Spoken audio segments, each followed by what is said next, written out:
Welcome to Brain Roots IAS. Today we will study gene therapy.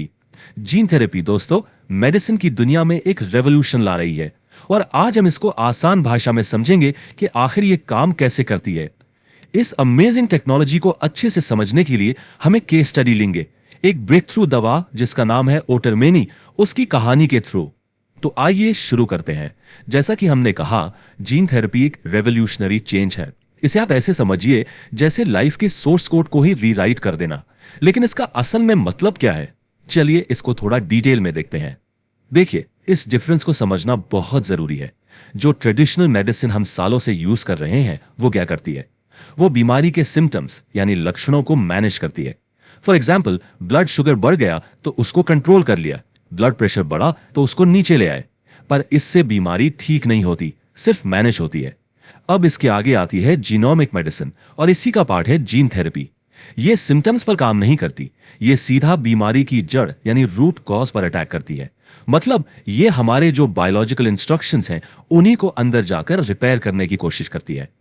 अच्छा, अब इसको समझने के लिए एक स्टेप पीछे जाते हैं और सबसे बेसिक सवाल का जवाब ढूंढते हैं, आखिर ये जीन होता क्या है। तो सिंपल टर्म्स में, a gene is the basic unit of heredity. आप इमेजिन कीजिए कि हमारी बॉडी का जो डीएनए है वो एक पूरी इंस्ट्रक्शन मैनुअल है, एक किताब।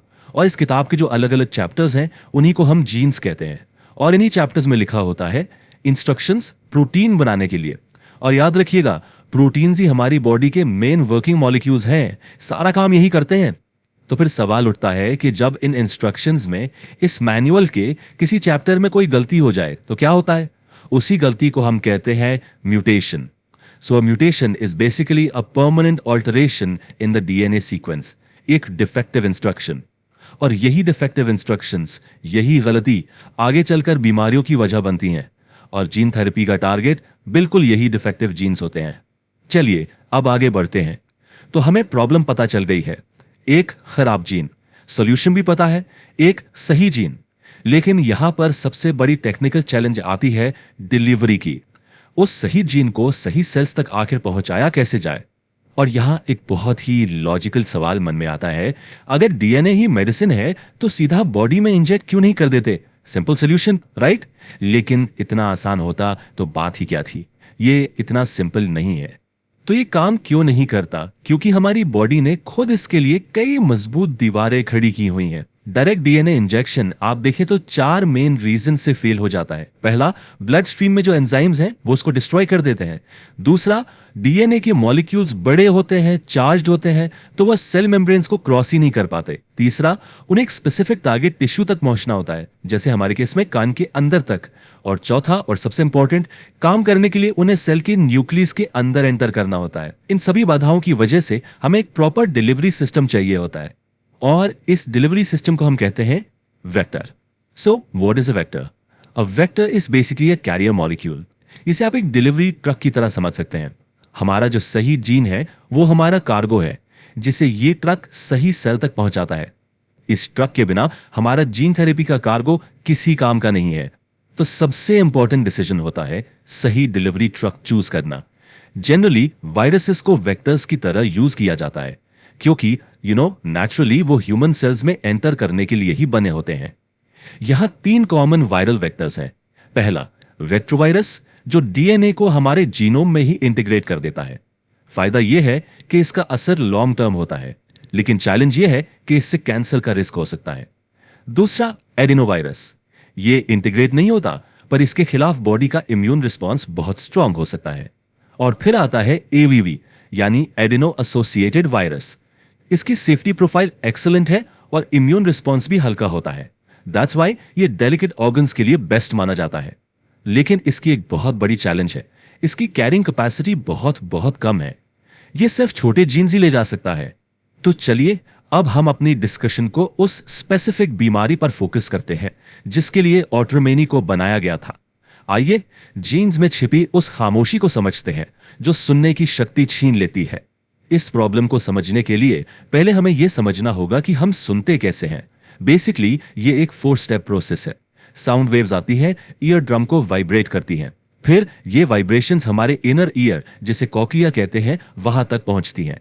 कॉक्लिया के अंदर स्पेशल हेयर सेल्स होते हैं जो इन वाइब्रेशंस को इलेक्ट्रिकल सिग्नल्स में कन्वर्ट करते हैं और फाइनली ऑडिटरी नर्व इन सिग्नल्स को ब्रेन तक ले जाती है।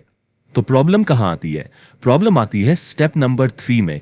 ये जो हेयर सेल्स हैं उन्हें नर्व तक सिग्नल भेजने के लिए एक प्रोटीन की जरूरत होती है जिसका नाम है ओटोफर्लिन, और ये प्रोटीन बनता है ओटीओएफ जीन से। अब आप समझ गए होंगे, अगर ये ओटीओएफ जीन ही म्यूटेटेड है तो ओटोफर्लिन बनेगा ही नहीं। तो अब आते हैं इस कहानी के साइंटिफिक क्लाइमैक्स पर। साइंटिस्ट्स ने इस प्रॉब्लम को सॉल्व करने के लिए एक बहुत ही ब्रिलियंट, बहुत ही चतुर तरीका निकाला। चलिए देखते हैं कि उन्होंने इस बड़ी रुकावट को कैसे पार किया। So the main challenge was this, जो ओटो जीन था वो साइज में इतना बड़ा था कि वो छोटे एएवी वेक्टर के अंदर फिट ही नहीं हो सकता था। याद है हमने एएवी की लिमिटेशन की बात की थी, उसकी कैरिंग कैपेसिटी बहुत कम है। यही वो प्रॉब्लम थी जिसने सालों तक इस थेरेपी को आगे बढ़ने से रोके रखा था।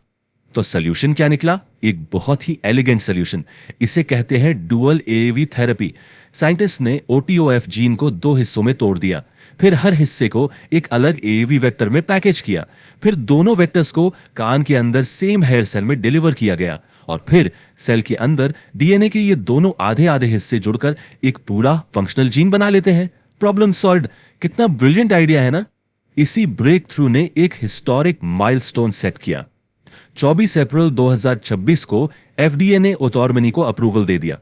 यह दुनिया की पहली ऐसी जीन थेरेपी बनी जिसने एक जीन डिफेक्ट को करेक्ट करके सुनने की क्षमता को रिस्टोर किया। Truly a historic moment in the world of medicine. चलिए अब अपने आखिरी हिस्से पर चलते हैं और देखते हैं कि इस ब्रेक थ्रू का आने वाले फ्यूचर के लिए क्या मतलब है, इसके वाइडर इंप्लीकेशंस, चैलेंजेस और जो एथिकल क्वेश्चंस उठ रहे हैं उन पर बात करते हैं। तो सबसे इंपॉर्टेंट बात यहां यह है कि ऑटोमायरेनी सिर्फ एक ट्रीटमेंट नहीं है, यह उससे कहीं बढ़कर है। यह इस बात का प्रूफ है, एक प्रूफ ऑफ कॉन्सेप्ट, कि एक पूरा थेरेप्यूटिक प्लेटफॉर्म काम करता है। यह प्लेटफॉर्म दिखाता है कि हम बड़े जीन्स को भी डेलिकेट ऑर्गन्स तक सक्सेसफुली डिलीवर कर सकते हैं, और यह चीज इनहेरिटेड ब्लाइंडनेस, मस्कुलर डिस्ट्रॉफी जैसी ना जाने कितनी दूसरी जेनेटिक बीमारियों के इलाज के लिए नए दरवाजे खोलती है। लेकिन यहां एक रियलिटी चेक भी है। जीन थेरेपी का पर पेशेंट कॉस्ट टिपिकली $1 मिलियन से भी ज्यादा होता है। ये जो इतनी भारी कीमत है, ये एक्सेस में एक बहुत बड़ी रुकावट बन जाती है। साइंस ने सोल्यूशन तो दे दिया, पर क्या ये सब तक पहुंच पाएगा? ये एक बड़ा सवाल है। इसके अलावा भी कई हर्डल्स हैं जो अभी भी बाकी हैं, जैसे कि बॉडी का इम्यून रिस्पॉन्स वायरल वेक्टर्स पर अटैक कर सकता है। सेफ्टी रिस्क्स हैं, जैसे कि एक कैंसर कॉजिंग जीन्स के एक्टिवेट होने का पोटेंशियल। फिर जो बीमारियां कई जीन्स से होती हैं उनका इलाज करना अभी भी बहुत कॉम्प्लेक्स है। और फिर आते हैं एथिकल क्वेश्चंस, ह्यूमन एनहांसमेंट और जर्म लाइन एडिटिंग पर डिबेट्स, और सबसे इंपॉर्टेंट ग्लोबल एक्सेस। ये इंश्योर करना कि ये थेरेपीज सिर्फ रिच कंट्रीज तक ही सीमित ना रह जाएं।